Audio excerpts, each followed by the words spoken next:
The United States, they will pay doubly for. In Washington, Democrats continue to criticize the attack that killed the man blamed for the deaths of hundreds of U.S. soldiers. Before they even hear the evidence, Democrats are moving to clip the president's wings. House Speaker Nancy Pelosi preparing a war powers resolution to limit the president's military actions regarding Iran, mandating that if no further congressional action is taken, the administration's military hostilities with regard to Iran cease within 30 days. At the same time, Democratic Senators Chuck Schumer and Bob Menendez demanding President Trump declassify the war powers notification the White House sent to Congress after the Soleimani attack. That's Fox's John Roberts at the White House. The Senate will be given a Defense Department briefing Wednesday on the reasons for the attack. Gunfire in a Walmart store in New Orleans has left an employee dead, another person wounded. We do not know the motive at this time. We do not know if there's any connection between the perpetrator and the victim at this time. All this is still in the investigation. New Orleans Police Chief Sean Ferguson says there is a suspect in custody. SpaceX launches again. 2, 1, 0. Ignition. It's time the Falcon 9 rocket carrying 60 mini internet satellites into orbit. America is listening to Fox News. Yikes, are those Christmas bills coming in already? Those high-interest credit cards at 16, 18, even 24%? Well, we have a New Year's solution for you. A Bank Pacific personal loan with rates as low as 4.65% to pay off those expensive credit cards. It's easy, it's fast, and it's as low as 4.65% APR. Bank Pacific, where others put branches, we place roots. Equal credit opportunity lender as low as 4.65%. Conditions apply. Mesco Chamorro Fusion Bistro in the Grand Plaza Hotel Tumon is now serving your favorite daily specials. Come one, come all. Enjoy your Monday with that savory Caron Pica. Your Tuesday with your one and only candied salmon. Stroll by on Wednesday to try that local style oxtail caru. Or Thursday if you're feeling that pan crisp pork belly served over roasted sweet potato mash. And don't forget that misoyaki black cod with garlic mashed potatoes on Fridays. Busy at work and still want your fix? Call us at 969-2652 for your takeout order. No date set yet for a Senate impeachment trial of President Trump. We remain at an impasse right now as long as House Speaker Nancy Pelosi continues to hold on to the articles of impeachment. The Senate Majority Leader Mitch McConnell indicated Friday that he can't start a trial without the articles. We might start to learn a little bit more about this when the House of Representatives comes back to session sometime tomorrow. But Mitch McConnell said today, send us the articles. That's Fox's Chad Pergram at the Capitol. Former National Security Advisor John Bolton announcing Monday that if he is subpoenaed, he would testify in a Senate trial. The Trump administration proposing new rules to guide future federal regulation of artificial intelligence to be used in medicine, transportation, and other industries. The White House saying U.S. agencies must consider fairness, non-discrimination, openness, transparency, safety, and security. There's a month-long public comment period before those rules take effect. A big southern city calling a halt to high-speed police chases. Atlanta Police Chief Erica Shields saying she doesn't want to cost someone their life in pursuit of a car theft suspect or burglar when the courts aren't going to hold them accountable. When you go out and you see a couple of these and you're looking at the person where the child is in the back seat, or the grandmother or the mother went to the store to get a loaf of bread, and they didn't make it because some knucklehead flew through an intersection at 90 miles an hour, it scars you. Last month, 2 men were killed in the city when their car was hit by a stolen car trying to get away from police. Shields says the order will stay in place while she reviews a chase policy that's been in place since 2018. Lisa Lacera, Fox News. Business is good for the newly legalized marijuana sales in Illinois. Maybe too good. Several recreational marijuana dispensaries closed Monday, with some owners saying strong demand has caused shortage in supplies and staff exhaustion. More than $10 million in legal marijuana sales since the first of the year. I'm Jack Callahan. This is Fox News. If you've ever struggled for breath, you know what a scary experience it is. Whether you have asthma, emphysema, COPD, lung cancer, or another respiratory illness, the right medical treatment makes all the difference. GRMC's Pulmonology Clinic has the latest technology and respiratory equipment, staffed by world-class pulmonologists. Make an appointment today with GRMC's Pulmonology Clinic and start breathing easier. GRMC, where patients are partners. The Points NFL Pick'em contest was a huge success. For the past several weeks, competitors have been giving their best guesses on weekly NFL football action, and it's been a lot of fun. Be sure and tune in Friday, January 10th, while we pretend to talk about sports for the grand prize winner reveal. The winner will be in studio to pick their choice of a brand new phone from GTA. Many thanks to all who participated in the contest, and especially to our sponsors, Current Guam and GTA. Tall Tales with Bob Klitzkie is brought to you by Bank Pacific, banking on the Pacific for 65 years. Welcome to Tall Tales with Bob Klitzkie, the only show on talk radio where common sense is a lot more common. Phone lines are now open at 888-TALK. That's 888-8255. And now, The Point proudly brings you Tall Tales with Senator Bob Klitzkie. A well-regulated militia being necessary to the security of a free state, the right of the people to keep and bear arms shall not be infringed. Yeah, that's the word from Tall Tales today, in case you missed it yesterday or 500 days before that, where we started the program off the same way. And we're going to keep starting it that way probably from now until, well, for a long, long time. So we go from our respectful reading of the Second Amendment straight to Jemmy Ekotny today.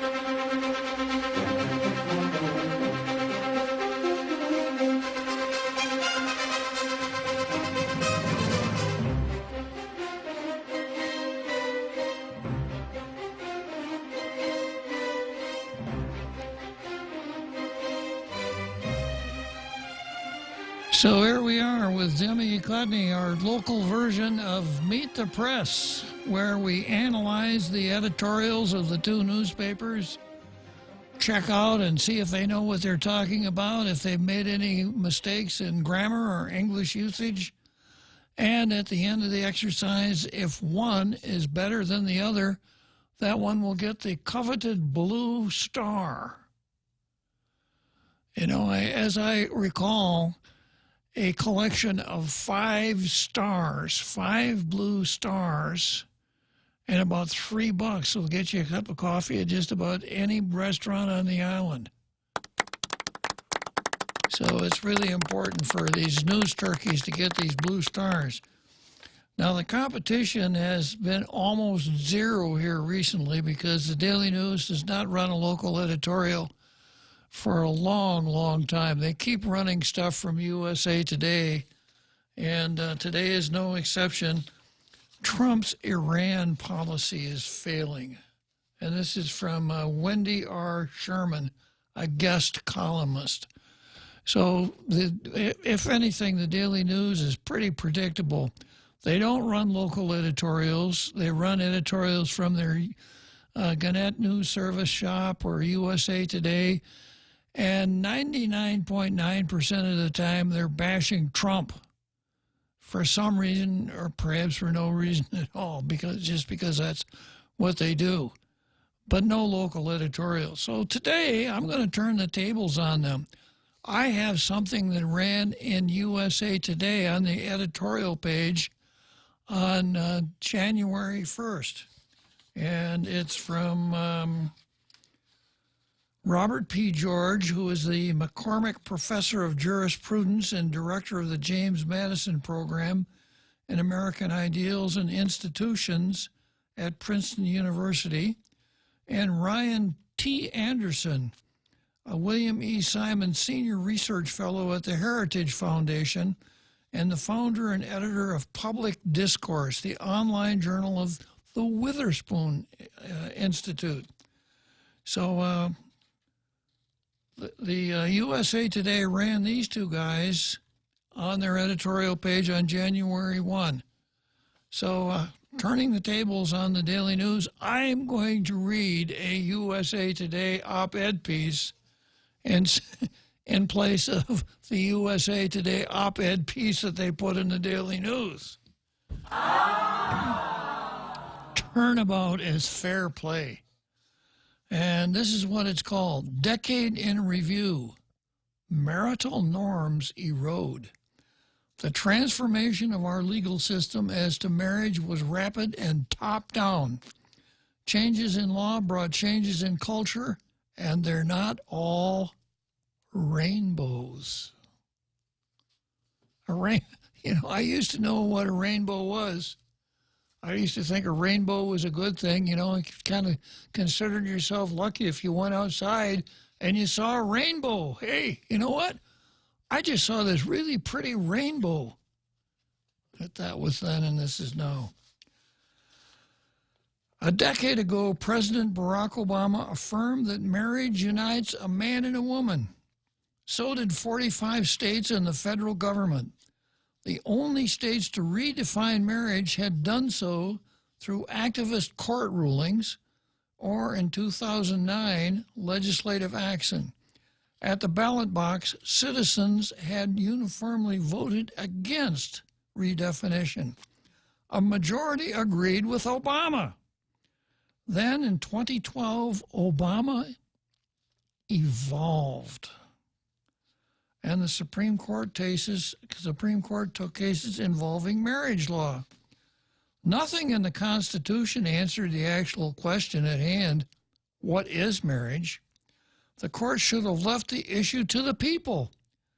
But in 2013, it struck down the federal definition of marriage as a male-female union in a 5-4 ruling.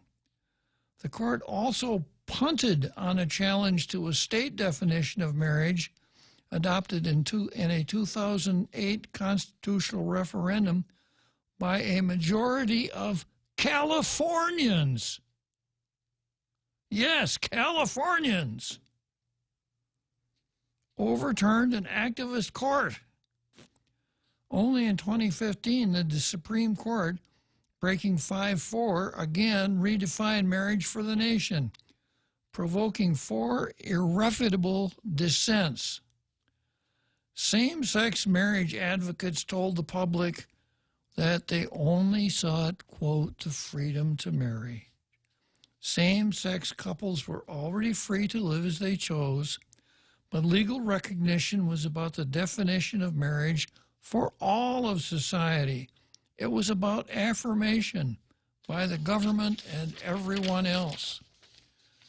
It's unsurprising that once a campaign that used the cry, "Live and let live," prevailed, it began working to shut down Catholic adoption agencies, harass evangelical bakers and florists.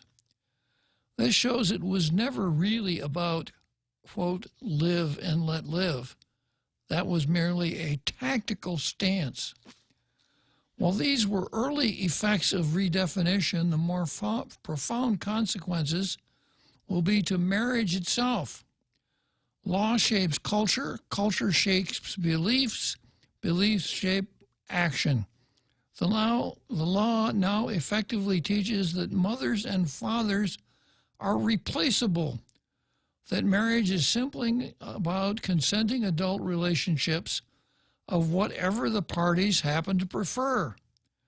This undermines the truth that children deserve a mother and a father, one of each.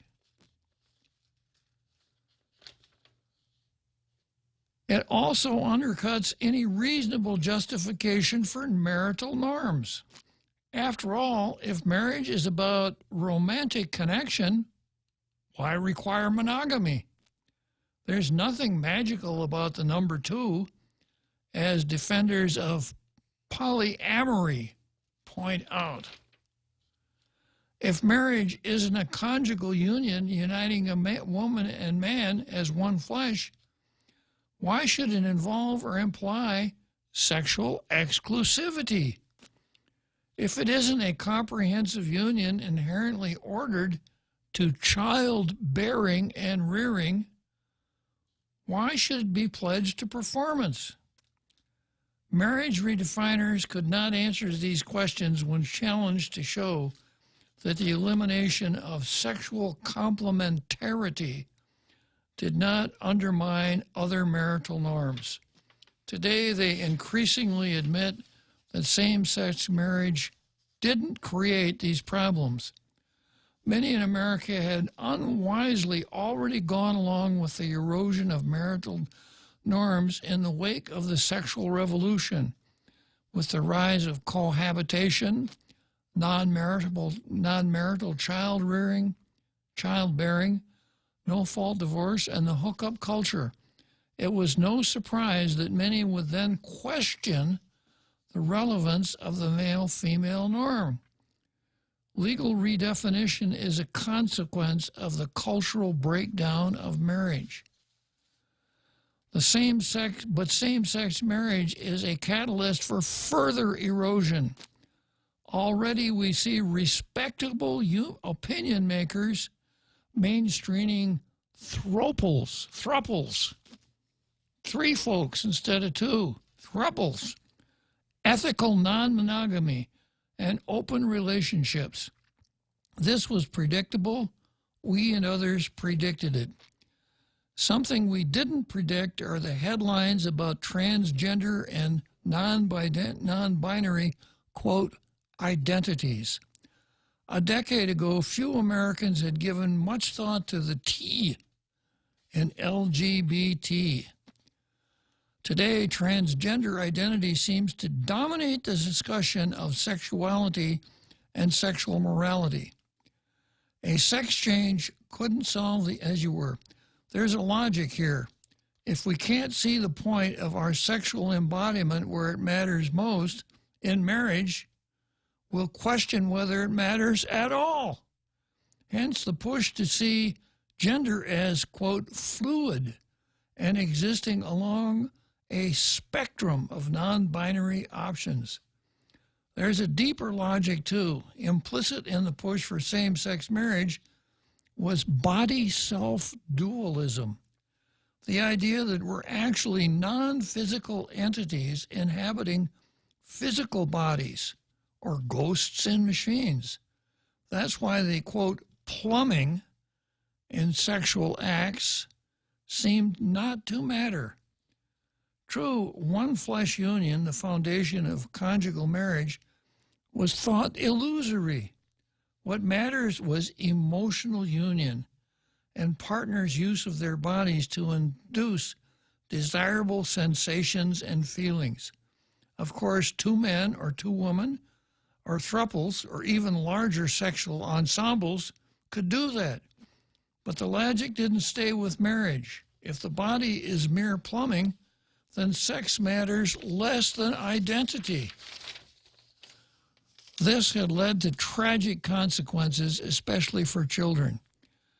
Nearly unthinkable a decade ago, certain medical professionals tell children experiencing gender dysphoria that they are trapped in the wrong body, even that their bodies are merely like Pop-Tarts foil packets, as one expert explained.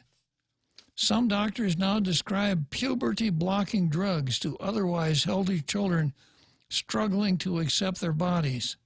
They prescribe cross-sex hormones for young teens to transform their bodies to align with their gender identities. As a part of government grant-supported study, doctors even performed double mastectomies on adolescent girls, including 2 13-year-olds. These changes weren't grassroots movements.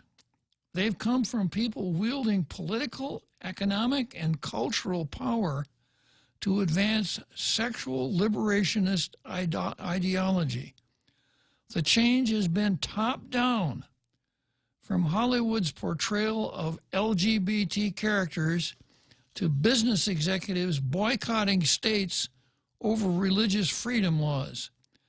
Having lost at the ballot box over and over, even in California, activists found new avenues: ideologically friendly courts, federal agencies, and big corporations.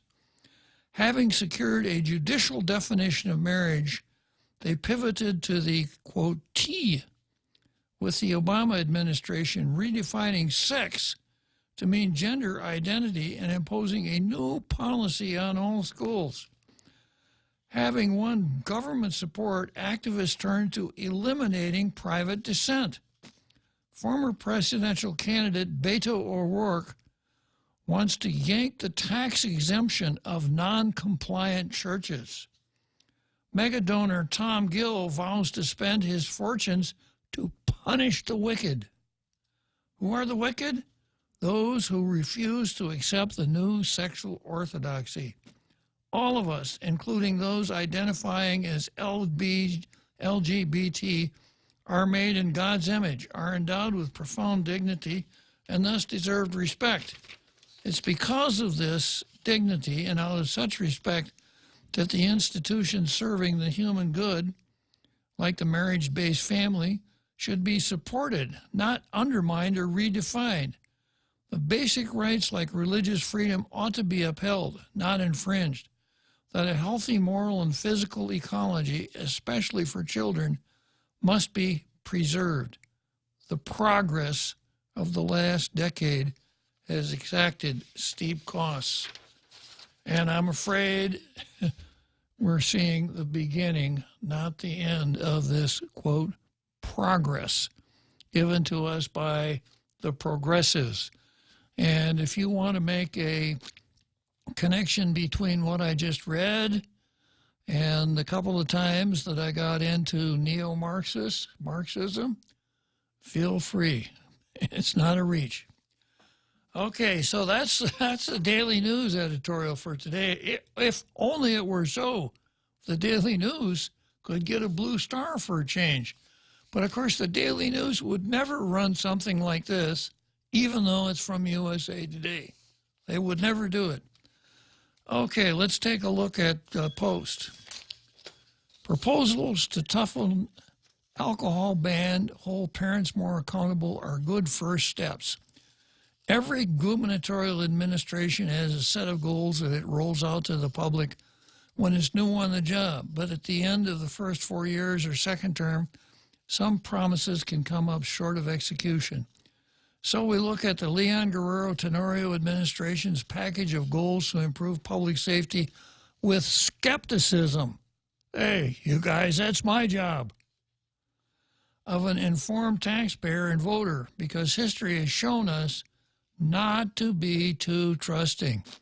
Firstly, it's worth noting that the administration's set of goals to improve public safety released Monday recognizes that the safety of our streets, our neighborhoods, and our homes from burglars, thieves, robbers, and other criminals is at least getting the spotlight. The passing of time will tell us if the goals were achieved, or at least there were earnest efforts to turn words into meaningful action. We also note that some of the proposals could bring some changes for a better, more law-abiding Guam. Expanding on the ban on sale of alcohol by 5 hours so that no adult can buy beer or hard liquor before 2 p.m. unless it's a weekend or holiday is worth trying. The Guam legislature should enact necessary legislation to make this happen. The current ban on the sale of alcohol in stores is from 2 a.m. to 9 a.m. Extending the ban to 2 p.m. means no adult, here we go, means no adult can start their morning. Conjoined twins, are you listening? What used to be called Siamese twins, but no more. Taking a trip to the store to buy a 6-pack of beer or hard liquor and get wasted all day instead of going to work. This proposal could contribute to public safety and also possibly encourage more able-bodied adults to find employment during the daytime. There are those who argue that adults should have the right to buy alcohol at most times of the day, even in the morning. But as many of us have seen, as we stop by a mom and pop store or gas station on our way to drop off kids to school and then to work, some adults walk into these stores to buy alcohol that early in the day.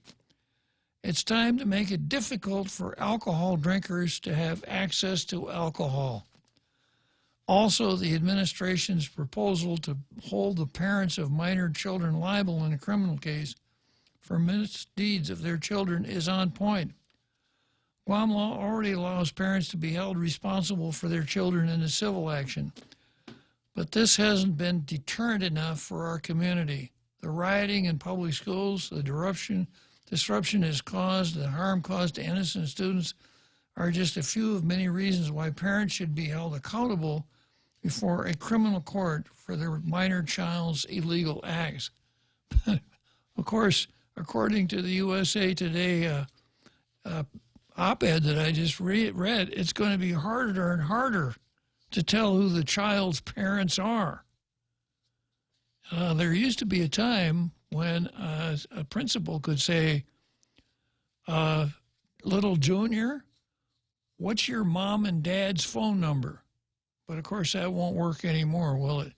Now it'd have to be, little Junior, what's your mom's phone number and what's your mom's phone number? Or, little Junior, please tell me what your dad's phone number is, and then please tell me what your dad's phone number is too. Parents should know what their minor children are doing, where they're at all times of the day. If parents are worried about being sent to jail for their kids' actions, then maybe they will begin to instill some discipline at home and make sure they do a better job of teaching kids not to get in trouble.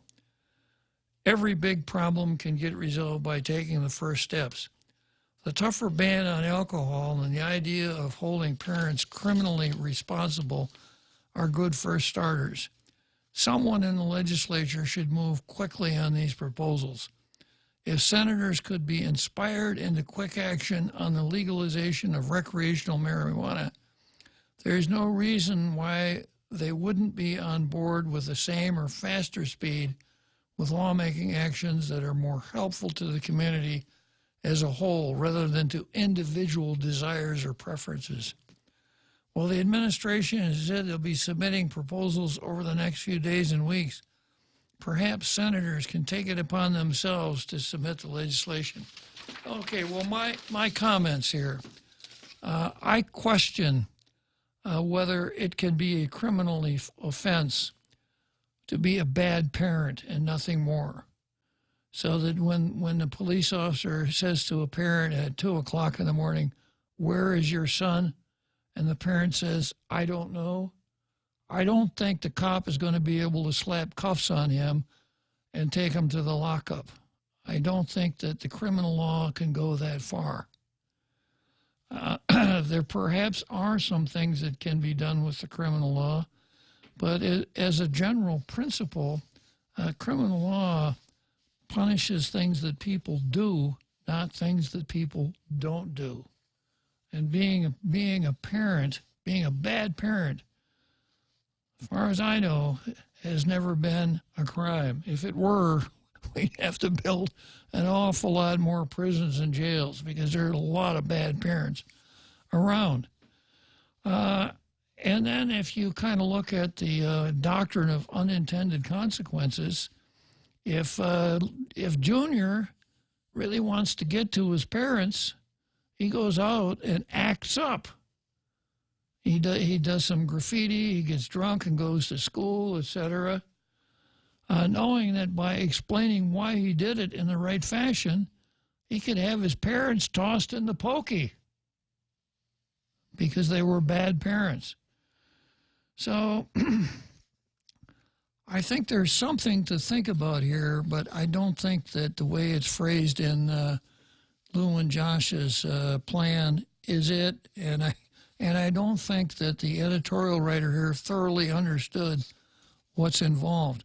Second thing, I talked yesterday about off-premises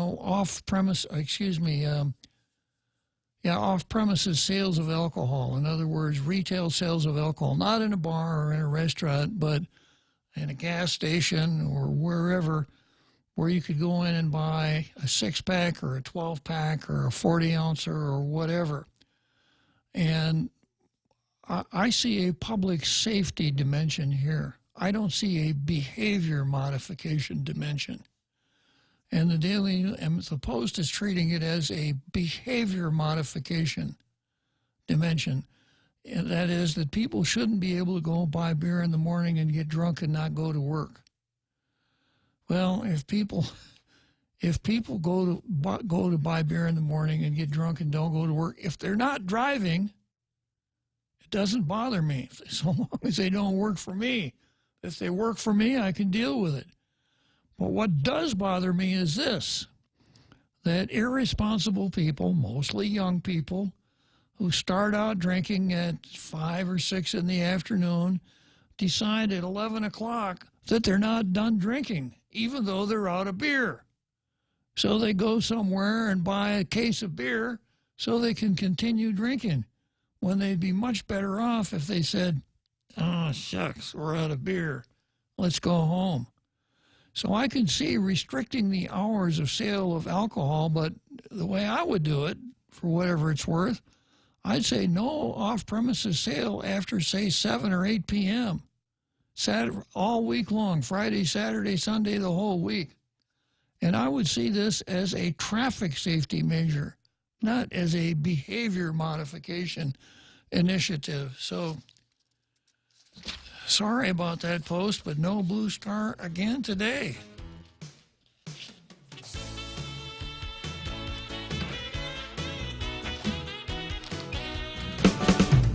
Live the balanced lifestyle. Take Care Insurance offers proven wellness and fitness programs to encourage individuals and families to live a healthy, balanced lifestyle through preventative care, being active, eating right, relaxing and unwinding, and being socially connected. They have the island's largest offering of free fitness classes and health education programs for all ages. Join the movement. Follow them on Facebook and Instagram or visit takecareasia.com to learn more. When's the last time you looked at your homeowner's insurance? We buy a homeowner's policy and never give it another thought until something happens. Life brings changes, and our coverage needs can change. The smart thing to do is get the answers and level up our insurance to make sure we're totally protected. That's the Insurance Extra Point. Get out there and make something good happen today by calling Guahan Insurance Services at 475-1162 or visit us at the Camacho Landmark Center in Tamuning.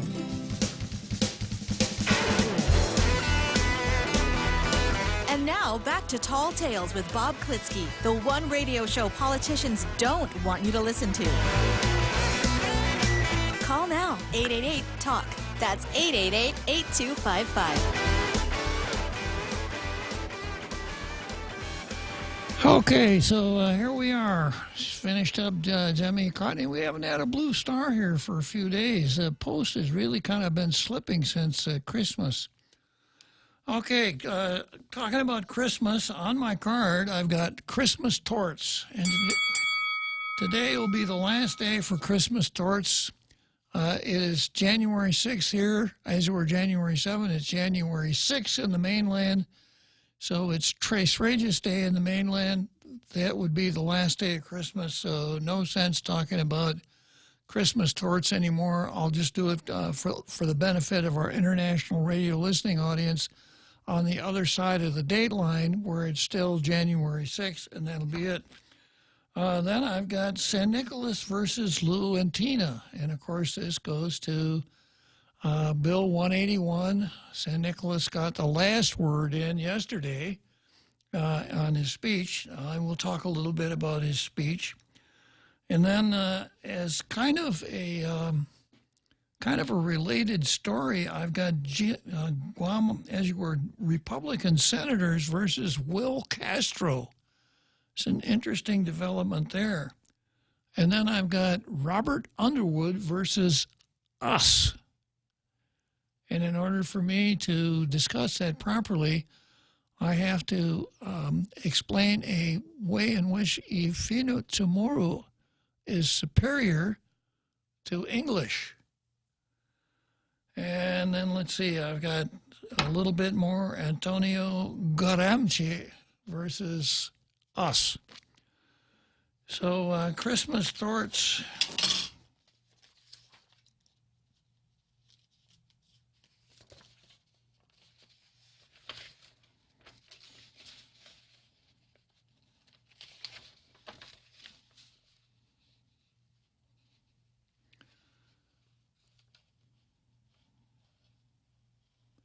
Even a selfless act of giving can leave you with a mugshot rather than a family picture at this year. Richard Ellis Spurrier, 67, said he was overwhelmed by the spirit of the season and started giving away, guess what, Real Joe Cruz? What, sir? Marijuana. Wow. Yeah, your kind of guy, right? There you go. Yeah. The real spirit of Christmas. Yeah. Yeah, so Richard Ellis Spurrier said he was overwhelmed by the spirit of the season and started giving away marijuana.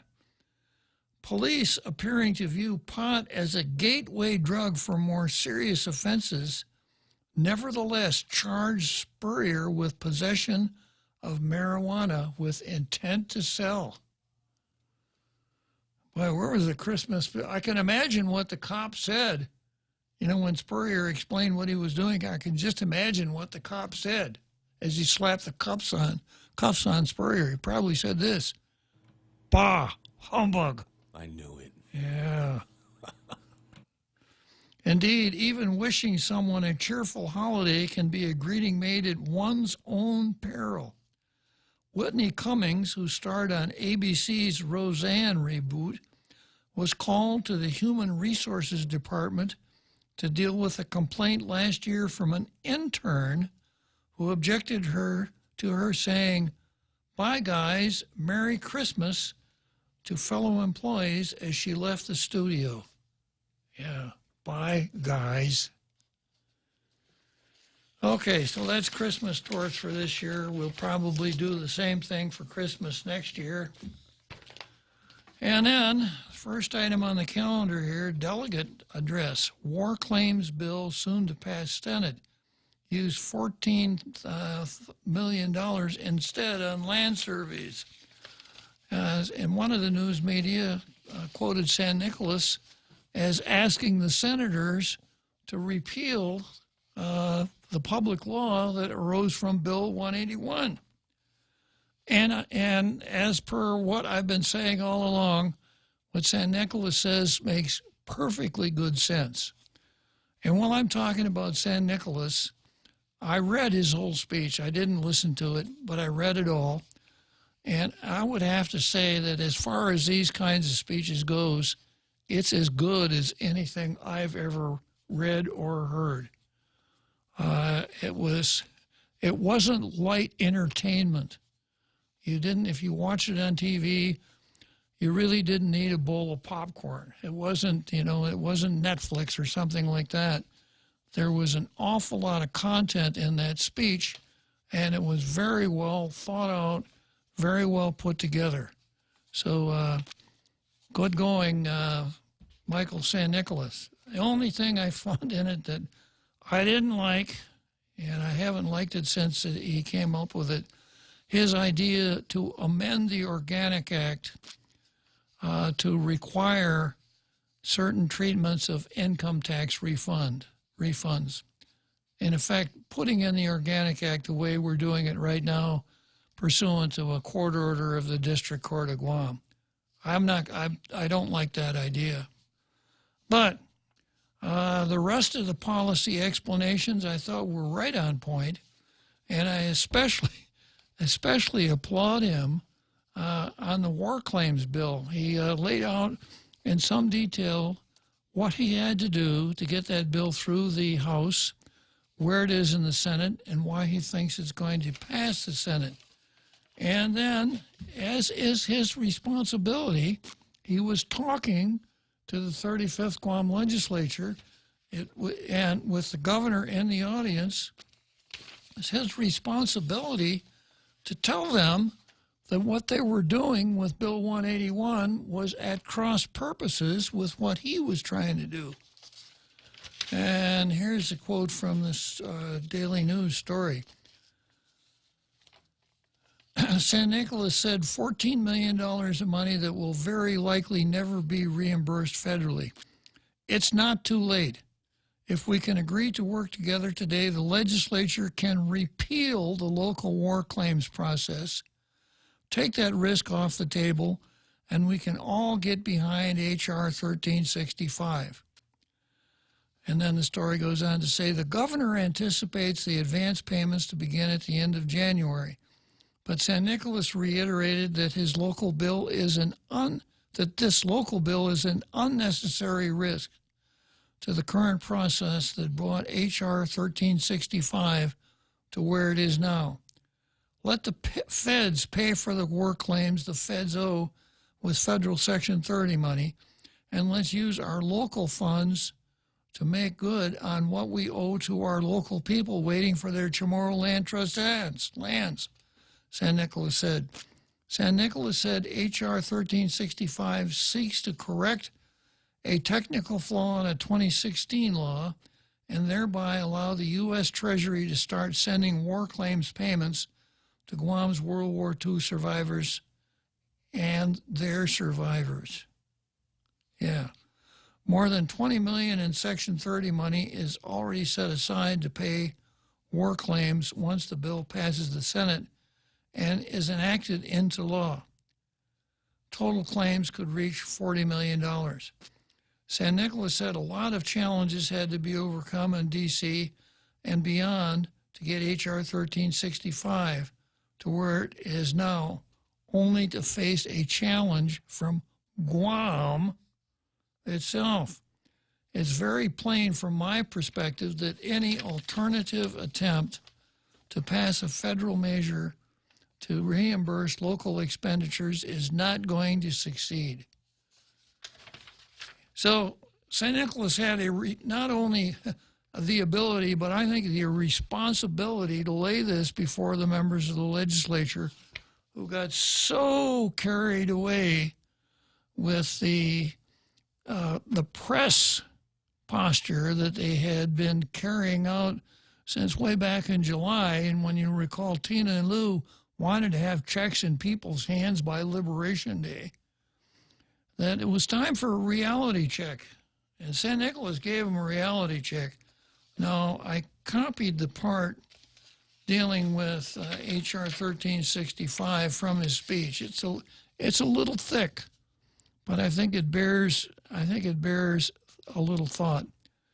This is what he said. Unfortunately, in recent days, yet a new challenge has presented itself to the push to pass H.R. 1365, this time at the local level. In light of all the challenges we had to overcome to pass H.R. 1365 in the House, it's very plain from my perspective that any alternative attempt to pass a federal measure to reimburse local expenditures is not going to succeed. Such a measure will be negatively scored. Now, the word scored here means a process by which cost is assigned to a legislative measure. Members of Congress will scoff at the idea of expending federal monies to reimburse a single district's choice to expend its own local funds. Members of Congress will scoff. Ugh. Yeah, they would scoff.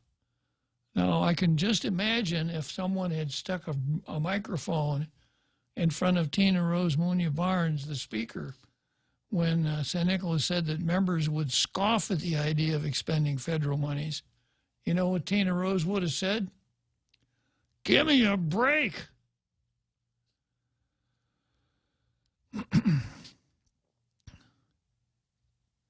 No member of Congress will support an undertaking as it would open the door for every single state and every single district to try to angle federal reimbursements for their own spending decisions. That will never happen. And to attempt it in the Congress would evaporate the credibility and goodwill we have earned in pursuit of something that is certain to fail. Governor, Speaker, working together requires all of us to assess the best opportunities in our own selected arenas and set our island on the best course. And I can't disagree with that. Now, St. Nicholas goes on to say, setting aside $14 million in local funds for local war claims plan is admirable, but it just presents unnecessary risks to the current process and it's money that will very likely never be reimbursed federally. And then he goes on to say, why not use that federal, that $14 million to improve local infrastructure, the infrastructure at the Chamorro Land Trust leaseholds that don't have roads and sewers and water, et cetera, et cetera. So good politics, Michael. You know, not only is he coming out and saying what he's against, but he has signed up some allies in the process so that those folks living out there on the leaseholds are trying to live on the leaseholds, no power, no water, no roads, and are not old enough to be in line for any of the war claims money, are probably saying, good idea, Michael. Yeah, let's take care. Let's not waste the money. Let's put it to good use here. So very smart on St. Nicholas's part. But when it comes right down to it, you know, I've been through this so many times, and I think by now everyone ought to understand why the local bill is so seriously flawed. That, in a word, nobody is going to see any money until St. Nicholas's bill is passed. And the chances of the government, the U.S. Treasury, entering into an agreement with the government of Guam to reimburse funds that we spend based on what might happen, I just don't see it happening. But what I did see happening, and I complimented Lou and Tina on this, they got tremendous press out of this on Saturday. It worked so well. You know, if they gave Academy Awards for dog and pony shows, Lou would be the best. No, Tina would be the best actress because of her ability to apparently to break into tears at the appropriate time. I suppose Carlo Branch would get the Academy Award for Best Director of a Dog and Pony Show, and so on, because they were able to do all kinds of good camera ops with the old folks. The old folks all said really nice things about them. So they implanted some memories that for very well last all the way down to November in 3 years from now, when Lou and Josh are up for re-election, that people will remember, thank God for Lou and Josh. They got us our war claims money. They didn't, but that certainly imaged the illusion that they've been able to create up so long. And St. Nicholas has not the strongest hand here. He speaks from a basis of fact and understanding, whereas Lou and Tina are speaking from a base of emotion. And when emotion and reason collide, guess what almost always wins? It ain't reason. Okay, so we're coming up on that first break here. I've got another Joe on the line. This is not you now. This is another Joe. So we'll pick up with another Joe right after the break. People come to Chili's for a million reasons. For happy hour, date night, birthdays, or just because it's Tuesday. But if you ask us what brings people into our restaurants time and time again, is that Chili's moment. You know the one. When you eat so much you want to fall asleep at the table, or when you meet up with good friends and it turns into a party. At Chili's, moments like these matter, and we want to make more of them. So there may be a million reasons to Chili's, but all you really need is one. Chili's, savor the moment in our new location in the Tumon Sands Plaza, 2nd floor. We understand what matters to you because at Docomo Pacific, we're a family too. With the Now Family program, mom, dad, and kids stay connected on the latest devices the whole family can enjoy. For just $155 a month, get 3 lines with 30 gigs of 4G LTE data each, and endless use of your favorite apps without affecting your monthly data bucket. Add more, get more, save more. Docomo Pacific, better together. Some conditions apply. Talk Tales with Bob Klitzkie is brought to you by Bank Pacific, banking on the Pacific for 65 years.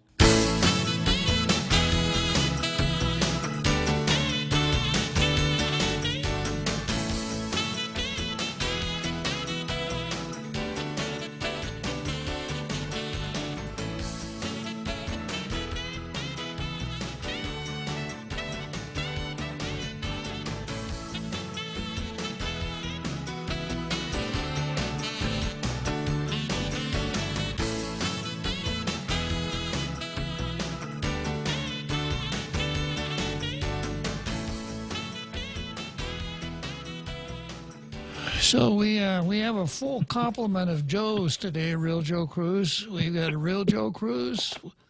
We have another Joe. So what do you know today, another Joe?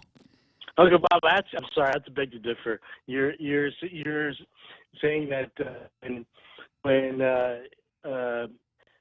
passion meets reason. I forgot how you worded it. Yeah, when reason and emotion collide, emotion almost always wins. Yes, that's right. So then you're right in that sense. I thought you were going to go the other way, saying that reason, but it should be reason that wins. But if we're looking at the way that our so-called Western culture has evolved and transitioned, where maybe in rural areas up to maybe the 50s and possibly 60s, you still had chaperones for dating, and you wouldn't be too far away from your family watching, keeping an eye on the young couple. But nowadays, chaperones are more or less non-existent. And we're talking about adults, 18-year-olds possibly, would still have chaperones. But, there's a heck of a lot of emotion out there, like you say. But I tell you what would be interesting.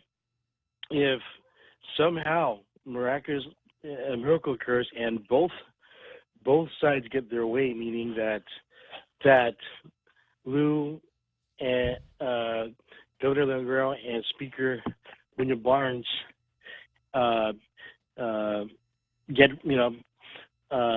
it goes their way and they get reelected, and as well as delegates to Nicholas, that it gets passed, and somehow the aforementioned funds are not in question. They get reimbursed as well.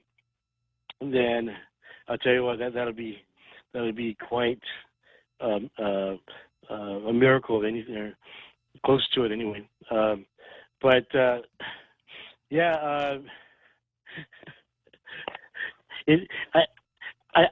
I'm amazed that the Republican leadership are not jumping on this opportunity to say, hey, see, the Democrats are not united, and whoever loses out in this, they were wrong, and jump on that side. But I see no one stepping up in that way. I don't know, maybe it's in the context of, it's all about the monuncle. We don't want to, we don't want to. Well, in that case, maybe they're genuine. They don't want to. Another Joe. The next item on my card is Republican senators versus Will Castro, which I think. Yeah, right. I think that's going to shed some light on what you're talking about. So maybe I should just keep quiet and let you continue where it was already going. Let me ask you a question, another Joe. Sure. If you live back where it rains a lot and it's kind of cold, people oftentimes have what's called a reversible jacket. So on one side of the jacket, it would be like cotton or wool. But then if you turn the jacket inside out, it looks like a raincoat. Have you ever seen anything like that? Okay, I had one of those when I was a kid. A reversible jacket. Well, it looks like Will Castro has a reversible jacket. On one side, it looks like a Republican coat, but when he turns it inside out, it looks more like a Democrat coat. But I'll get to that in the next item. I'll keep listening after Bob. Thanks for your time. Okay. Happy New Year, by the way. Thanks for calling. We are a Joe-friendly outlet here, Real Joe Cruz. Yeah, we say, suffer the Joes not to come unto me. Bring us your tired. Yeah, your care-worden, your tempest-tossed from your Joes and your Toms. Yeah, especially your Joes, right? That's tall tales. Okay, so this was the Dog and Pony Show of everything that happened. And going back to what another Joe said, the only way for Lou's scheme to work is if St. Nicholas's bill passes. Because if it doesn't pass, then there won't be any money to reimburse whatever money the government of Guam pays out, if it pays out any. So that's the scheme. The scheme is the government of Guam would pay the money based on the presentation of a note from the War Claims Commission and an assignment of the claim to the government of Guam and an agreement with the Treasury Department, a so-called memorandum of understanding, etc., so that if the government of Guam paid money to a claimant, the Treasury Department would reimburse the government of Guam. Well, until 1365 passes, there's nothing to reimburse. And that's why I think it's just so in a sense, transparent in another way to watch what Lou and Tina are doing here with all their press agentry and really doing a fine job, as good a job on a dog and pony show as I think I've ever seen in my observation of politics here, especially when you consider that the dog and pony show stands on its own because there's nothing underneath it. There's no underlying basis for it. Okay, so then we go to a story in the Daily News. Republican senators change leadership, nominate Senator Will Castro to be the party's delegate. And this all happened over the weekend, apparently, according to this story. And so we've got a new minority leader, Tello Taitigui, and then an assistant minority leader, Luis Muña, and a minority whip, Senator Jim Moylan. Can you see him running, cracking that whip like a scene on a wagon train, right? And then we've got, so again, a little bit behind the scenes. The only one of those titles that means anything at all is minority leader. Nobody, I don't think anybody who down there even knows what the whip is supposed to do. But here's what the whip is supposed to do. When it comes time for a vote, the whip is supposed to be able to advise the caucus, this is what we've got. We've got 6 for sure. I've got their names. We've got 6 for sure. 7 is on the edge. And 8 will go with us if. Okay, let's break for that big halftime show, the marching bands, the cheerleaders, etc., and we'll come back to the demise of Will Castro.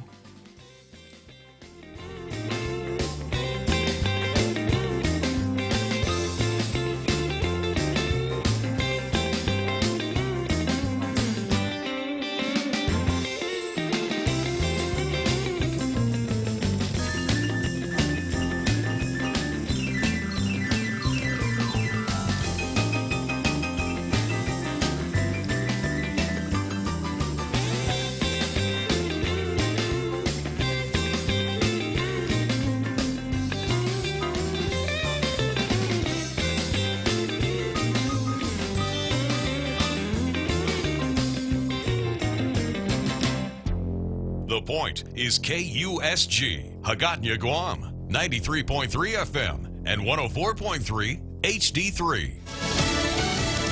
New threats. I'm Jack Callahan, Fox News. Iranian General Qassam Soleimani being carried to his final resting place in the southeastern Iranian city of Kerman. At a huge outdoor funeral a short time ago, the head of the Iranian Revolutionary Guard vowed to set ablaze places which support the U.S. as the crowds chanted, "Death to Israel." Congresswoman and Democrat presidential contender Tulsi Gabbard telling Fox's The Story with Martha McCallum the president's decision to take out Soleimani could draw the U.S. into war with Iran. It will be far more costly in lives, and American taxpayer dollars, and all towards accomplishing what goal? What objective? But Republican Senator Tom Cotton says the president made the right call. For months now, Iran has been escalating its aggression against the United States and our partners, bombing ships that are in the Persian Gulf, attacking an unmanned aircraft of ours back in June, striking Saudi Arabian oil fields, and increasing the pace and the scale of their attacks against our troops in Iraq. Tomorrow, the Senate will receive a Defense Department briefing on the justification for the drone attack over the weekend in Baghdad. House Speaker Nancy Pelosi says the House will vote this week on legislation to limit the president's ability to conduct more strikes like the one that killed Soleimani. An honest mistake set off a chaotic day Monday at the Pentagon when a draft letter implied a troop withdrawal from Iraq could be imminent, something that Defense Secretary Mark Esper flatly denied. There's been no decision made to leave Iraq, period. The defense secretary called the letter a mistake. An employee has been shot and killed at a New Orleans Walmart store last night. This individual walked into this Walmart and discharged his firearm on this individual, striking him in his chest. Police Chief Sean Ferguson says a woman was also shot and wounded. They have a suspect, but so far, no motive. America is listening to Fox News.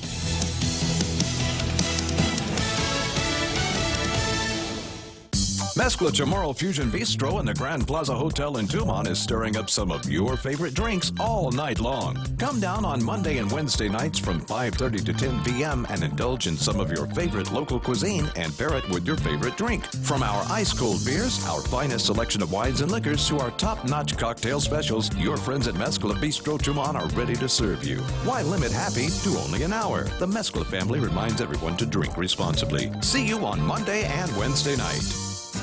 Yikes, are those Christmas bills coming in already? Those high-interest credit cards at 16, 18, even 24%? Well, we have a New Year's solution for you. A Bank Pacific personal loan with rates as low as 4.65% to pay off those expensive credit cards. It's easy, it's fast, and it's as low as 4.65% APR. Bank Pacific, where others put branches, we place roots. Equal credit opportunity lender as low as 4.65%. Conditions apply.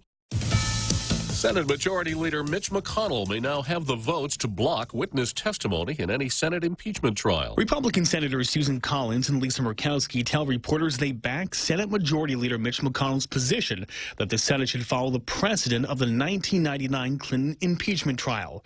That means the Senate would wait later in the process before addressing the issue of additional witnesses at the outset of a Senate trial, including National Security Advisor John Bolton. Bolton says he would testify in a potential trial if he received a subpoena. But Senate Minority Leader Chuck Schumer says any Republican opposition to calling witnesses would, quote, make absolutely clear they are participating in a cover-up. In Washington, Sean Langell, Fox News. More adults are getting vaccinated against a potentially cancer-causing sexually transmitted virus. Human papillomavirus, also called HPV, is a sexually transmitted infection that could cause cervical cancer in females.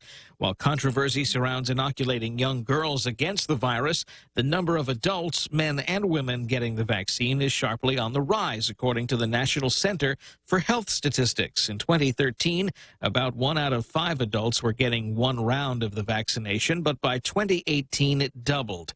Overall, white men and women were more likely to get vaccinated than black or Hispanic Americans. Eben Brown, Fox News. Groups of drones have been spotted buzzing over parts of rural northeast Colorado and western Nebraska for the last several weeks. Now, federal officials are working with state and local authorities to try and find out who's behind them. The drones reportedly flying in grid-like patterns of groups of 6 to 10.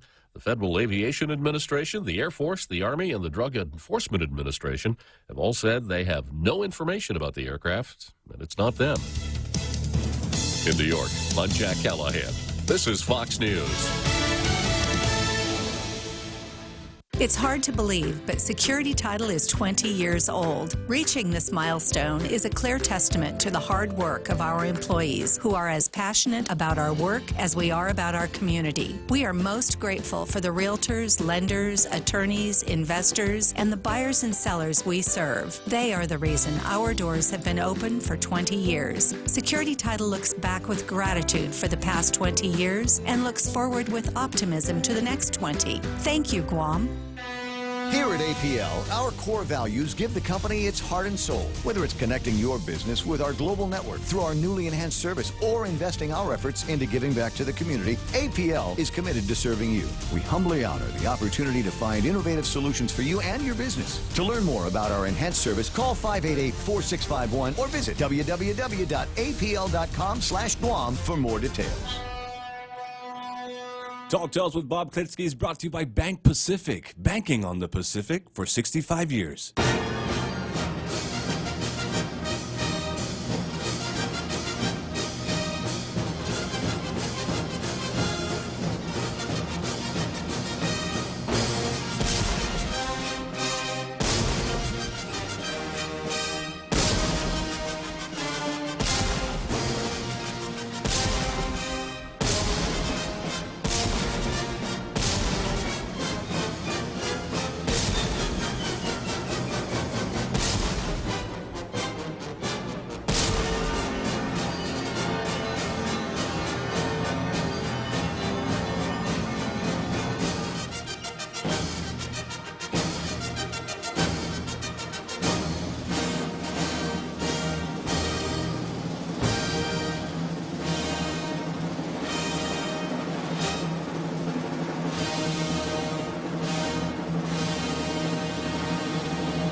Okay, so here we are. Once again, another greatly successful halftime show, the one that we always do at 1700 here on Tall Tales, the drill team, the marching bands, the cheerleaders, the sword swallowers, the fire eaters, the synchronized card sections, all wrapped up by that barrage of cannon fire at the end.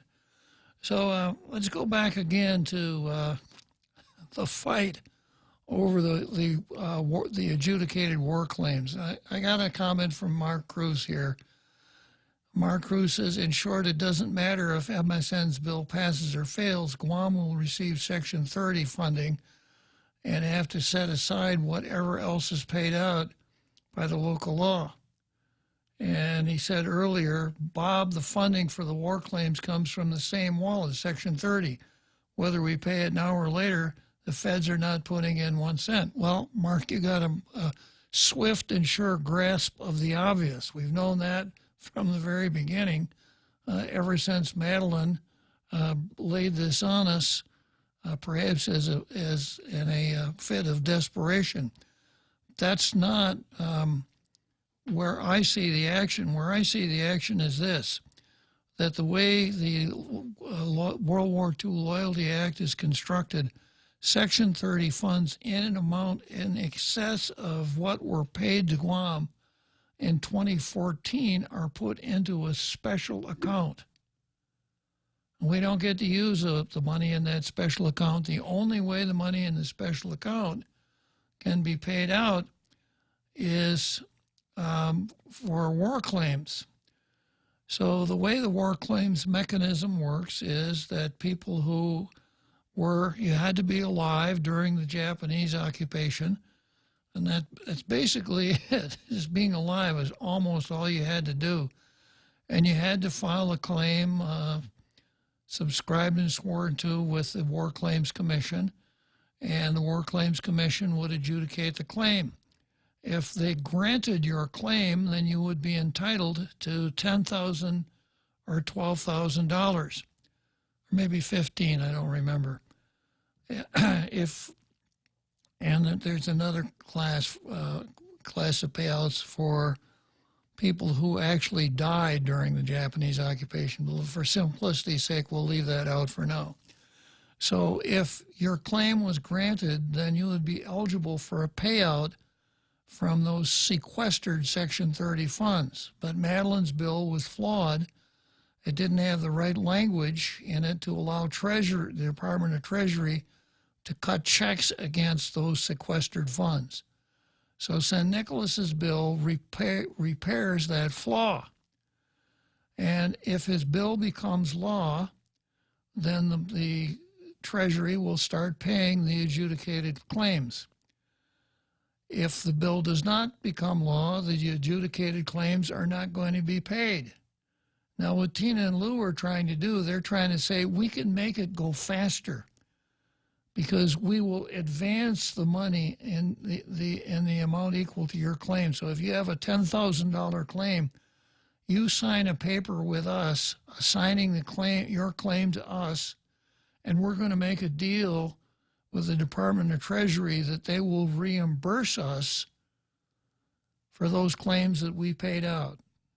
That's what's going on. And of course, it's Section 30 fund. But if San Nicolas bill does not become law, then that money stays in that sequestered fund and nobody is paid out anything. Now, if Lou wants the old folks to think, we're going to pay that money out regardless of what San Nicolas's bill calls for, that's really a stretch, and that's not what Bill 181 says. I have Bill 181. I've been through it so many times. The key language in 181 is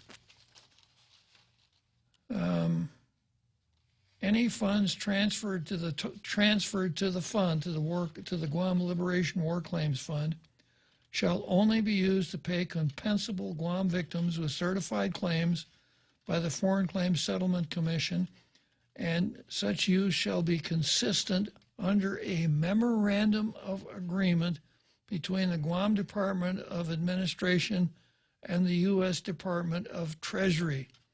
This fund shall exempt from the governor as you were.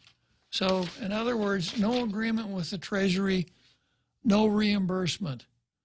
No bill becoming law, no reimbursement. So the fact that we're only dealing with Section 30 funds is, of course, true, Mark. But right now I've moved way beyond that. I'm concentrating on the smoke generator that Lou and Tina have been employed here to create this atmosphere of smoke and mirrors to convince the old folks that Lou and Tina are actually doing something to get this money in their hands. And if you read through Saturday's coverage of it, that's exactly what happened. So no matter how it finally all plays out, a lot of folks are going to be saying, wow, I'm so grateful to Governor Lou for getting us the war claims money. When if anything, what she did was counterproductive, as per what San Nicolas said and what I just read from his speech. So that's what's really going on. Let's see, I had another comment here. Nate Horn says, I think Mary Torres got the short end of the stick again. Well, not really. Because as I'm explaining here, when it comes to these so-called positions in the minority,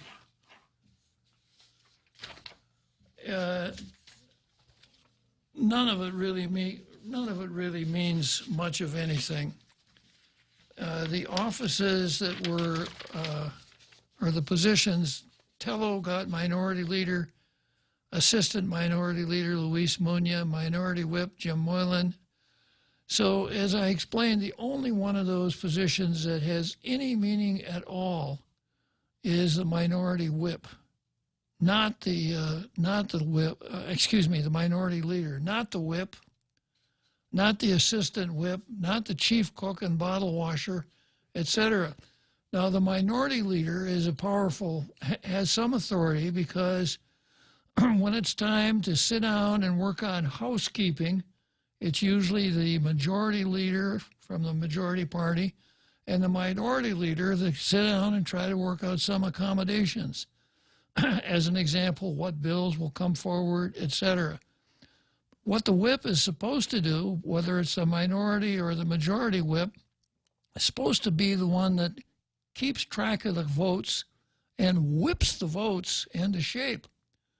So if the Republicans had a bill that was coming onto the floor, the whip should be able to say, these Democrats will go with us. These are against us. These are on the fence. This is what we need to do to get this one, et cetera, et cetera, et cetera. So I've got a couple of hot phone calls here, a couple of regular callers. So I'm going to come back to Republican senators versus Will Castro in a minute. I'm going to start with Kellis, and from Kellis I go to Chris. Howdy, Kellis. Hey, Bob. So I just wanted to say, first of all, I have two things. One, didn't Madeline, when she was originally offered the payments, not from Section 30, and she turned that down. That's absolutely correct. So now what we're getting is basically what they offered her, but we're paying for it. Exactly right. So the other thing that I wanted to say is, you know how since every single bill has that notwithstanding in it, and this money's supposedly going, this new one that just passed is supposedly going into a lockbox that no one can touch it. If so-and-so passes a bill that says, notwithstanding, I need, this much money to have someone come blow my nose on a daily basis, and they can't find it anywhere, they could take it from this lockbox of the Manumku. You don't even need the notwithstanding language, Tellis, because if two statutes are irreconcilably in conflict, the latter in time controls. So I've given this example. Let's see if I could remember it. The one legislature could say that the agenda for the legislature must always be, for December, must always be printed in red. And on the 1st of December, the legislature could pass a law that says legislative agendas shall never be printed in red. I mean, that's a practical example of how it works. So the fact that there's language in there that says you can't use this for anything else means you can't use it for anything else unless a law comes along and changes it. Everything fresh. Yeah. Well, like I said, I just think it's so crazy that they're saying they're going to have all this money set aside. No one is ever, ever, ever going to touch it, like they never touch anything else in any of these lockboxes until they absolutely need it to blow their nose. Or go to FESPAC, right? Or go to FESPAC, I was about to say. Yeah. Now, let me real fast on FESPAC. I don't know if you have time, but one of the things that I'm actually very upset about is that I've heard that some of the people that are going are like vendors. They're going to be going there to be selling wares and demonstrating how to make the, you know what I'm saying? They're going to be demonstrating and selling. But we're buying their ticket. So that when they sell something, are they going to give all the profits from their sales to Gov Guam? I kind of doubt it, Kellis. Then why are we buying them a ticket? Well, my question is the same, but even more basic. Why are we even doing this? Why are we sending 100 people to Guam to do the dances that Frank Rabone invented 30 years ago, all in the name of cultural preservation? Very true.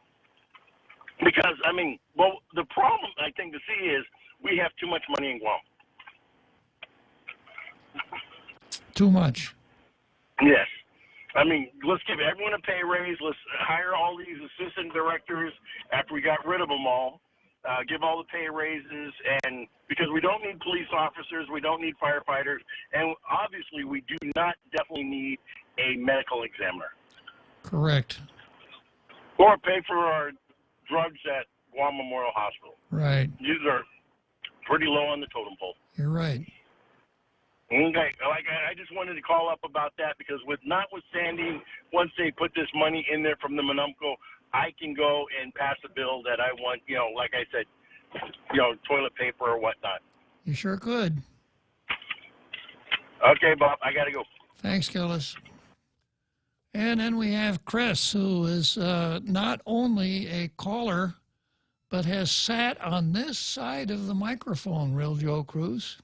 Yes, sir, he has. Yeah. Half a day, Bob. Half a day. Happy New Year. Same to you. I haven't talked to you since last year, Chris. New Year. See, I tried it on my show too. It worked just about as effective. But did you know? I don't know if you were listening when I commented on the Real Joe Cruz's seniority on this show. I might have caught it, Yeah. but I would love a repeat version. Well, he's very diligent. As a matter of fact, he's been the producer for this show for the whole year. Outstanding. Mm-hmm. And he's doing a fine job. He is, of course. Thank you. So I whipped a vote or two in my day. You what? I have whipped a vote or two in my day. Okay. But that's not the point I wanted to make. You know, I think the congressman, you know, did a fine job on his address last night, and I think you've done a good job in terms of the analysis of 181. But I listened to the whole thing, and what the part that intrigued me the most, and I call this a smile and then a grimace. If you followed along as closely as I did, Bob, and I hope that I got this right, maybe I need to go back and read the text.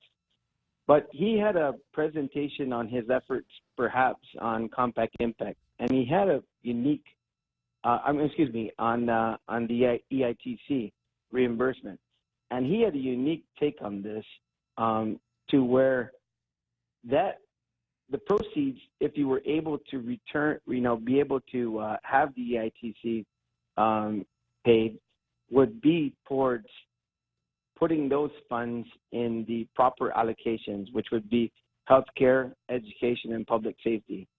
So I say a smile because I saw a smile and a nod from the gallery behind him, but then I saw a grimace when the idea was to not have a windfall to the general fund, but rather put those funds in the priority areas. Did you catch that? No, I didn't, Chris. Well, it may be worth the Tall Tales think tank and history review and a review or going the archives review to maybe take a look at that, because I thought that, to me, that's one area that stood out to me very strongly, and I think he was absolutely right in terms of in the event that it would be possible to pull that off, that those monies won't just be just a windfall to the general fund, but would be actually allocated to the areas where the most impact through those, through EITC remittances, would be best spent, which would be Can you explain public that? safety and healthcare. Can you explain that, Chris? The money, the EITC money goes where?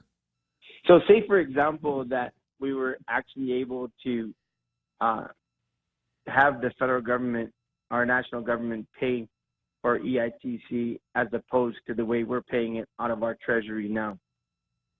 Those funds then, as I heard it, would be whatever that amount would be remitted back to the government of Guam would be allocated to the priority areas of our government, which would be education, public safety, and healthcare. Okay. So that it wouldn't be just a simple transfer from the treasury to the general fund, but more specifically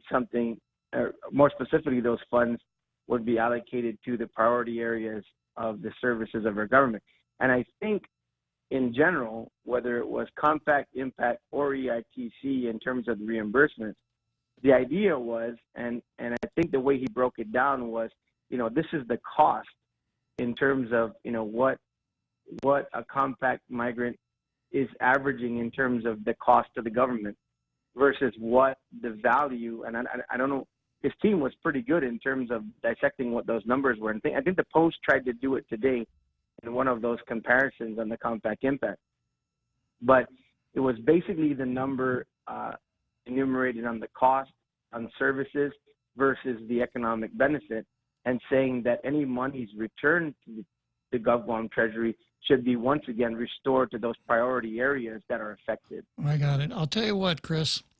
I'll toss this to the the research branch of the Tall Tales think tank, and if they can complete their work, I'll bring it on the air tomorrow. Okay? Sure. And I just between EITC and between compact impact reimbursements overall, I thought that he really hit it on point. And as I said, I saw a nod like, all right, happy days are here again. He's going to fight for cash for the Treasury. then I saw a little bit of a grimace when it was like, and those funds should be sequestered, if you will, or absolutely put into those areas, priority areas of education, healthcare, and public safety, instead of a windfall to the general fund. And that was the part of the speech that got my attention, that I thought that was absolutely on point. Well, thanks for bringing that to my attention, Chris. I hope I'm right. I think I was right. It was a 2-hour speech, but my ears did perk up and my eyes did perk up. So if our research coincides, look forward to hearing it and also following up on the point. Okay, very good, Chris. See you later. Have a great day, Bob. So long. Okay, Chris Duenas, who has been the guest host right here on The Point. Guest hosted for Ray Gibson. Once upon a time, I guest hosted for Ray Gibson, Real Joe Cruz. Did you know that? You don't say. I did, yeah. Oh, nice. May have been the pinnacle of my career as a talk show host. Really? Well, may not have been. So going back here to what I was talking about here, as far as these offices are concerned, the minority leader is the only one of those one of those positions that really is meaningful. The rest, nice sounding titles, but they're really not. They really have no meaning. As far as the majority is concerned, the same thing, because at least I have never seen a whip, be it minority or majority, who actually goes out and acts like a whip. And during my time in the legislature, I would not have wanted to be the whip, because some senators would have objected to a majority or a minority whip who actually did what is expected of a whip. So it's a kind of a copycat thing. They have a whip in the U.S. Congress, so if they have a whip, why can't we have a whip here? And then the assistant whip and the assistant majority leader, assistant minority leader. But the minority leader actually is an important position, and it is one that is not without a significant amount of responsibility. Boy, today is the day for talk show hosts to call in here. We got Daryl Taggarty, who is guest hosted on Tall Tales. That is absolutely. That is probably the pinnacle of his career, right, Daryl? I really enjoyed it, it's pretty much pinnacle of my career in radio, being able to host Tall Tales. It's been a wonderful time. I was just listening to Chris, and I wanted to point out that even if I think the delegate scored the win that he wanted, if he left the impression with Chris Duenas that he was, if this all goes through, that he's able to get money from the federal government for the top priorities of the government of Guam. But it won't make a difference at the end of the day. Beyond the impression that Mike did something, whatever it is, $60 million or whatever it is, it would be real money, but it wouldn't necessarily increase the budget for health care and public safety and education, because all the legislature would have to do is allocate that amount specifically from the EITC forgiveness to education, to health care, let me help you here, Daryl. The key here is that money is fungible. Yeah. Money is fungible. It's like corn or wheat or something like that. If you have a bucket full of corn, it doesn't make much difference which kernel you pick up. A kernel of corn is a kernel of corn. So the fact that the money came to us tied to the EITC doesn't make it any different from any of the rest of the money that the government spends. So you get some money. It wouldn't be a net increase in the amount of money spent on those three categories. It would be simply a line item in the budget saying this is the source of the money that's going of that amount of money that's going to those purposes. But the budget could be the same. It could be a little more. It could be a little less. Sure. It doesn't matter. And they would just take the other general fund money and spread it around as they will. And so I think that Mike St. scored a political win on making that, leaving people with the impression that he's getting money. But it would be real money, but it would still be for the general use of the legislature and the governor. It would not be specific to those three areas. True enough. No matter what Mike says. Yeah, true enough, Gerald. Yeah, so that's what I wanted to point out. But exciting stuff, for us to look at. But I didn't really hear much new out of Mike. I think he's already said all these things that he had to say, and then he's got some irons in the fire. Oh, there's another thing I wanted to mention. You had mentioned about Madeline making a mistake on, first off, not accepting the first offer and then accepting it later and then bungling the bill. Yes. She was dealing with a Republican majority House of Representatives. And I'm not saying that they share any blame, except that bill had to have not only come out of her office, but it had to have gone through the committee staff. It would have had to go through other legislative counsel for the exact meaning and a digest of the exact impact of that bill.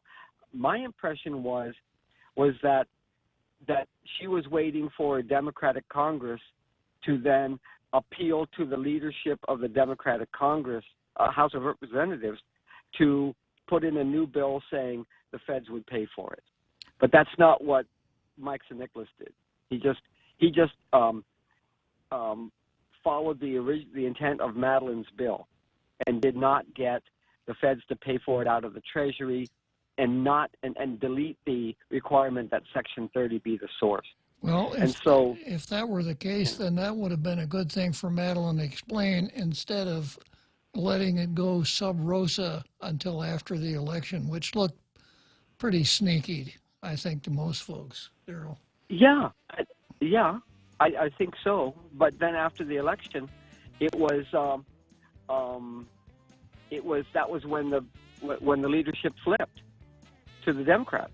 Uh-huh.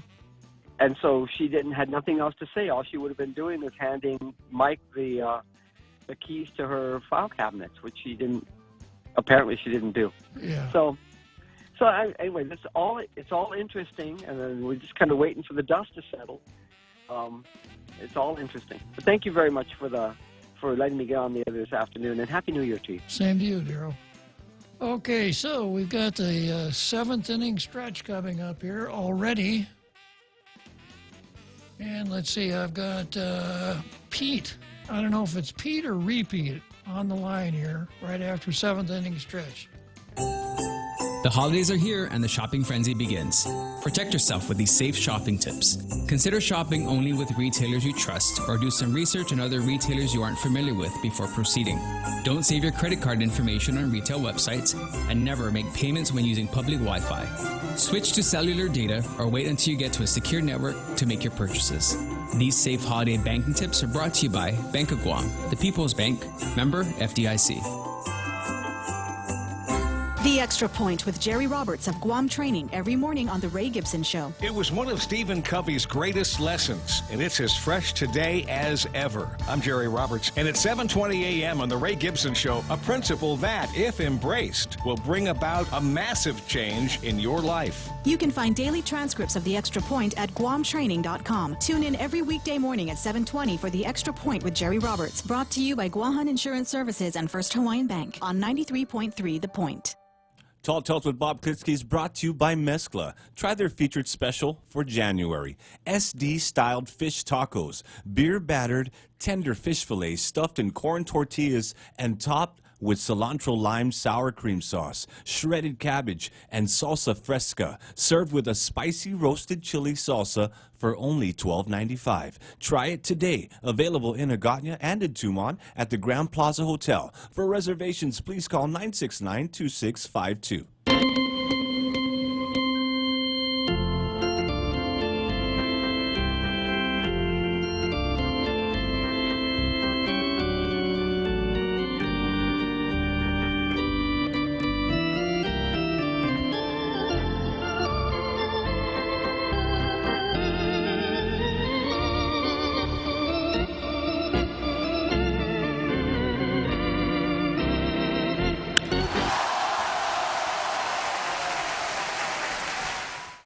So here we are, 7th inning, center field bleachers, Wrigley Field. Only 2 more innings to go in today's Tall Tales. And let's see, I've got, who have I got on the phone here? Who is it? Peter. Pete. Pete? Peter. Could you repeat that? Pete. Pete. Yeah, please repeat that. Peter. All right. Good afternoon, Pete. Hey, Uncle Bob, this is Repeat. Okay. Can you say that again? I said this is Repeat. Okay. Hey, so I wanted to get your take on that self-licking ice cream cone we saw yesterday. The which? The self-licking ice cream cone. The self-aggrandizing speech from the Washington delegate to Guam. Yeah.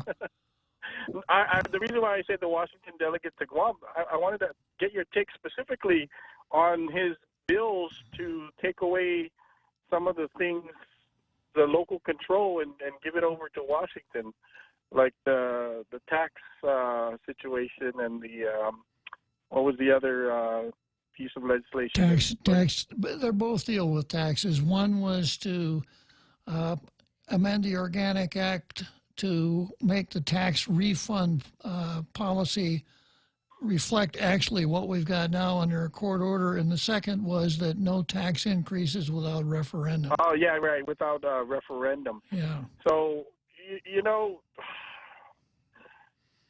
I'm loath to take away local control and give it to the feds, regardless if you think it's a great idea or distrust the local leaders.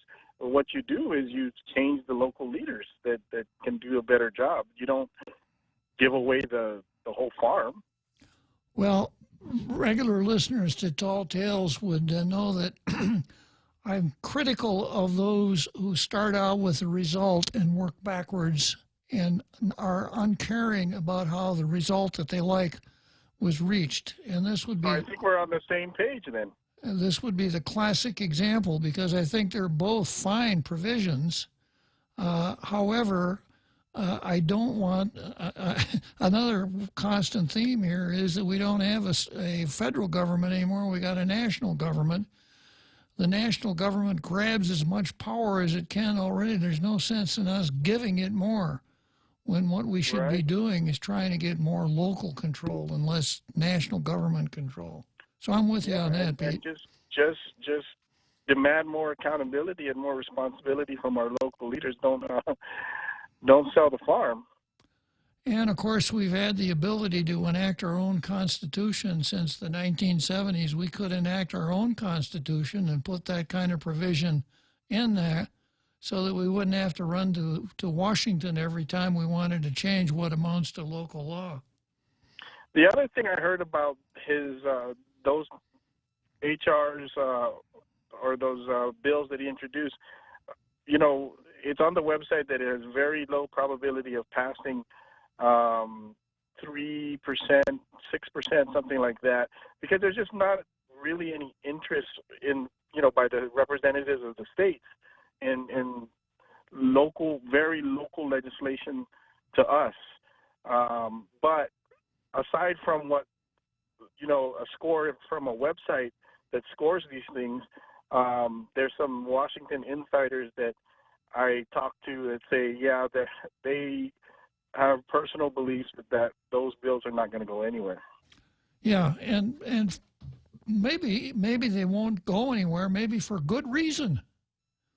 Instead of just a sort of a highly developed sense of benign neglect, there might be people back there who say, no, we shouldn't do that to those folks out there. Maybe not. Right, they're already upset about cockfighting. Yeah, well, you know, it's one of those things where when you find people that have chug-a-lugged several gallons of Kool-Aid, that's the only policy that they see. They don't see anything other than that.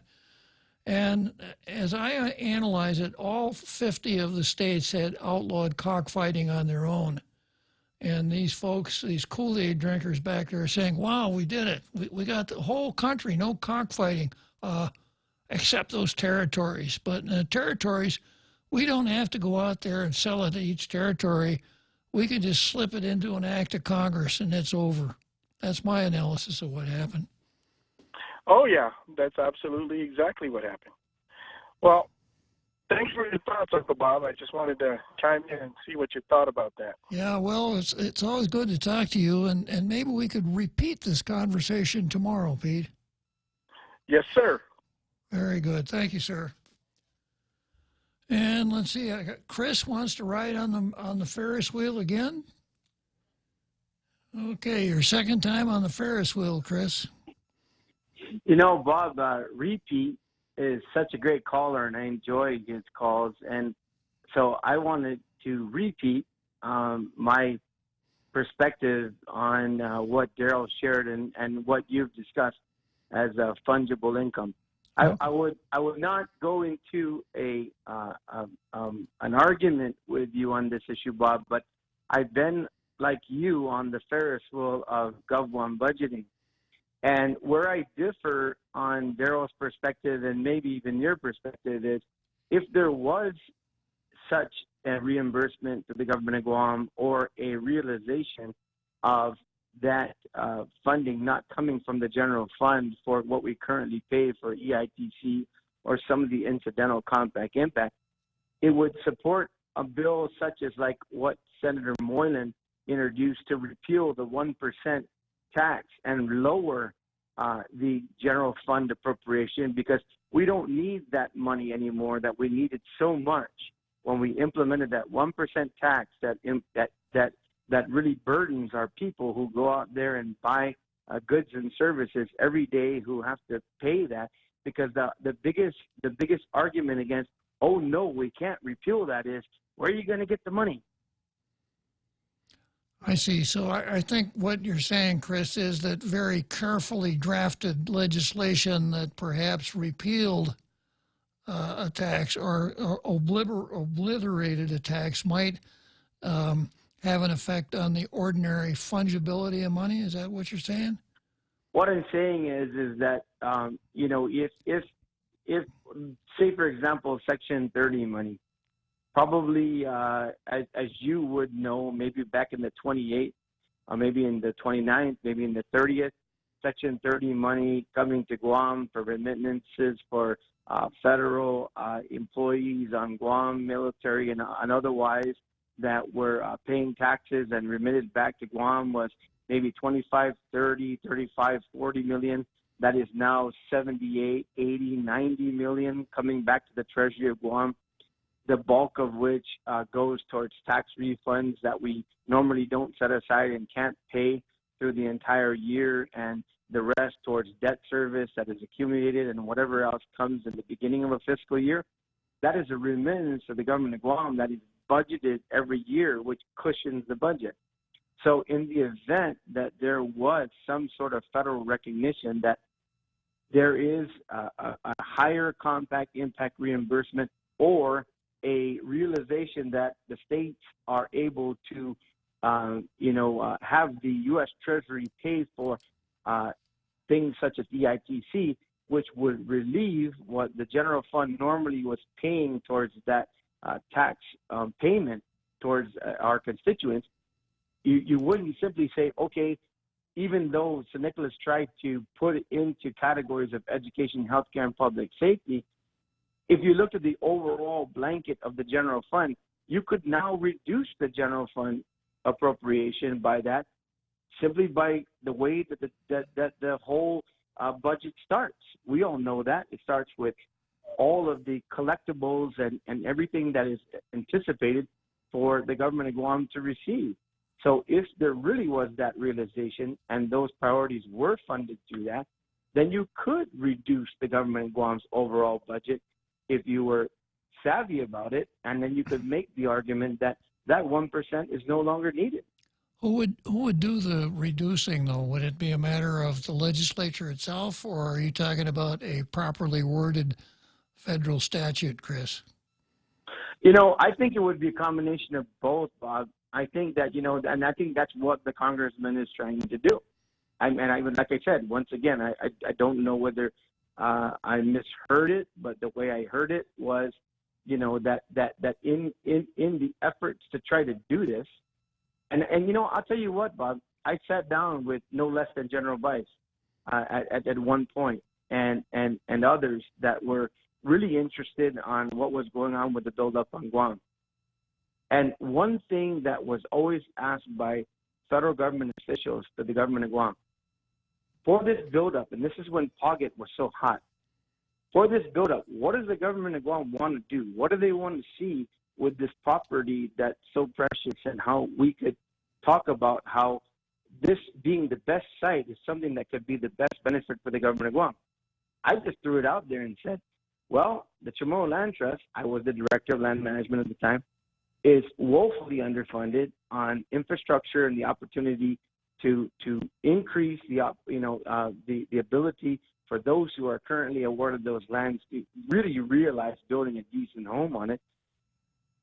Millions of dollars put into infrastructure for that.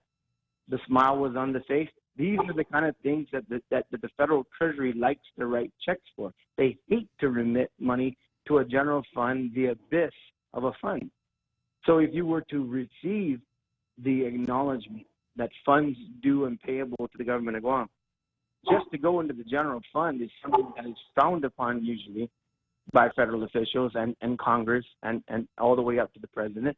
But if you allocate it to things that mean a lot to the community and provide services for the people, then it would, I think, a combination of both, Bob. I think it would be, okay, now we've recognized this as duly and payable to the government of Guam, but it would go strictly for the purposes of education, public safety, and healthcare. And then a guy like Jim Moylan or other senators and maybe a Republican majority could stand up and say, we're going to reduce this annual appropriation now of the government of Guam by $60 million, and we're going to repeal the 1%. I understand, Chris. Interesting thought. Anyways, thanks for the opportunity for the repeat. Yeah, well, you know, you're pretty good at riding the Ferris wheel, so we gave you a re-ride today. Good enough. Talk to you later, Chris.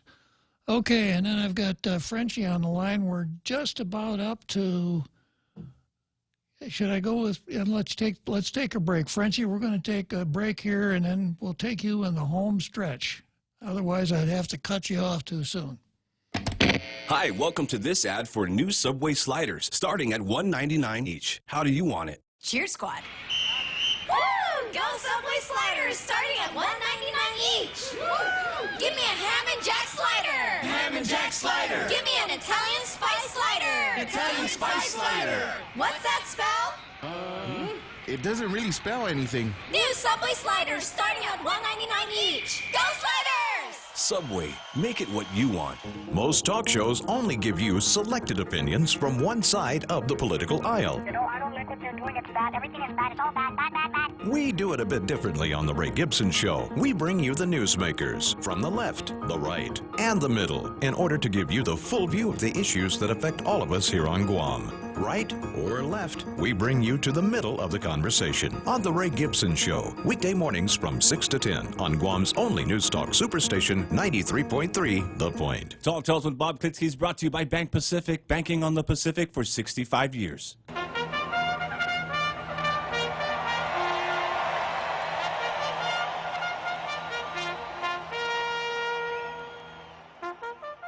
So here we are. The horses are being herded into the starting gate at Churchill Downs, Louisville, Kentucky, to begin the race, and they're off. So here we are heading down the home stretch of Tall Tales. And I've got Frenchie on the line here. Good afternoon, Frenchie. Good afternoon, Bob. How are you? I'm doing fine. Good. So we're on the home stretch. So we'll try to keep it nice and dandy. Well, you know, I'm not going to go into the minutiae of the founding of such and such bill, but, you know, it's almost a year now since we have Little Lou and our government in place. And basically what we were all fearing happened, which was a large increase of payroll in two ways. Number one, in creating jobs that didn't exist before, like all those assistant directors and all that, to place all the people she owes a favor to. And then, of course, the increase of pay rates for a lot of people in the government. which never happens in the private sector. And then we went back to the typical Guam patronage system and nepotism, and we've seen all the paybacks that were sent towards the Guterres people, and now we also see all the people that are close to Lou in her own family, from the husband of the MAGA Haga to getting a new job now as head of a commission for, I don't know what it is, no impact zero for the island, to a son-in-law who is not even legally allowed to do the job that he's doing. But so you have this whole thing, so it's basically, and then pandering to identity politics with FESPAC, with trying to recruit an abortionist. So, it's a typical Democratic administration. You're pandering to identity politics. You spend the money you don't have, and you make a lot of promises, and also you're inept, and the media helps you cover it up. So that's basically not surprising, even though a lot of people voted for Lou because she's such a nice lady. So that is what we're facing after 1 year, and I don't think it's going to get any better. I don't know what you think. I think that it'll probably get worse, Frenchie. And you also mentioned she got elected. I think the $450,000 of her own money that she spent probably helps a little bit too. Yeah, well, of course.